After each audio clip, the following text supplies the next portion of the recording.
Today I'm here to talk with you about floaters. So agates are a quartz mineral.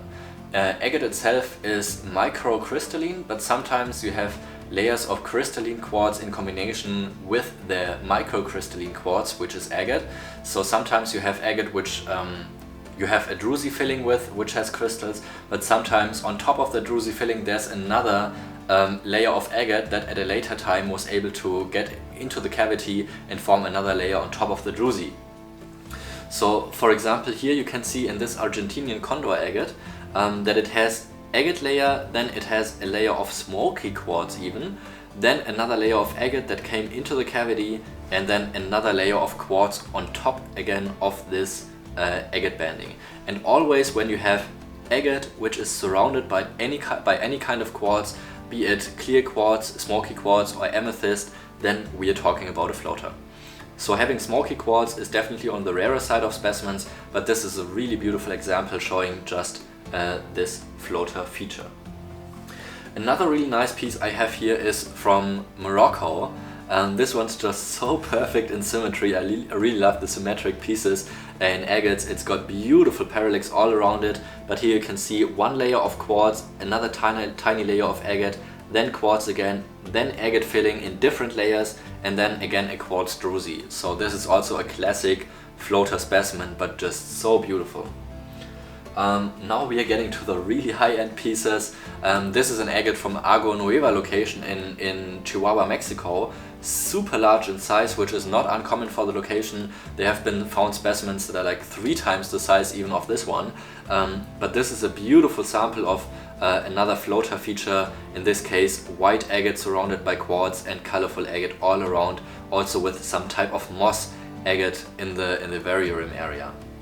And now I want to show you an agate which looks relatively unexciting from the backside, because you can see a lot of quartz, which usually is an indicator for a low quality agate, but trust me, in this case it's not.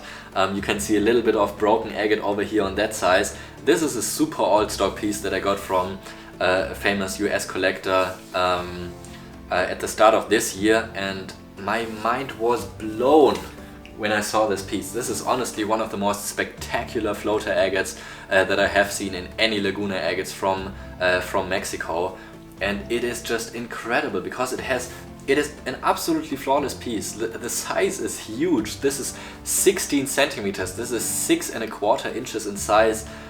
This beautiful, perfectly banded agate in the center, surrounded by this beautiful, little bit dark colored quartz, and then this bright shining agate outlining the entire specimen.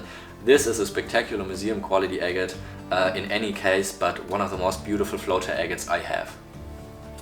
Another really spectacular agate I have for the floaters, this was in my living room showcase, is this outstanding quality condor agate from Argentina. Also here you can see the crystals are super sharp, pressuring inside of this very center of the stone, and also a little bit darker quartz, so it's kind of a smoky quartz, just attracting even more of the contrast compared to like regular clear quartz floaters, but also just such a perfect, beautiful banding all around, the symmetry, the colors, the contrast, just such an amazing agate, and also honestly one of my favorite Argentinian agates of which I own. Floater agates are very desirable to collectors because it is a feature that doesn't happen very commonly and just adds so much to the contrast of the stone to have a layer of quartz in between of the agate banding. If you want to learn more about agates and learn more about new things that you might have not known before, then I welcome you to check out my YouTube channel and check out other videos as well, and I hope you'll be back to view more. Thanks for watching.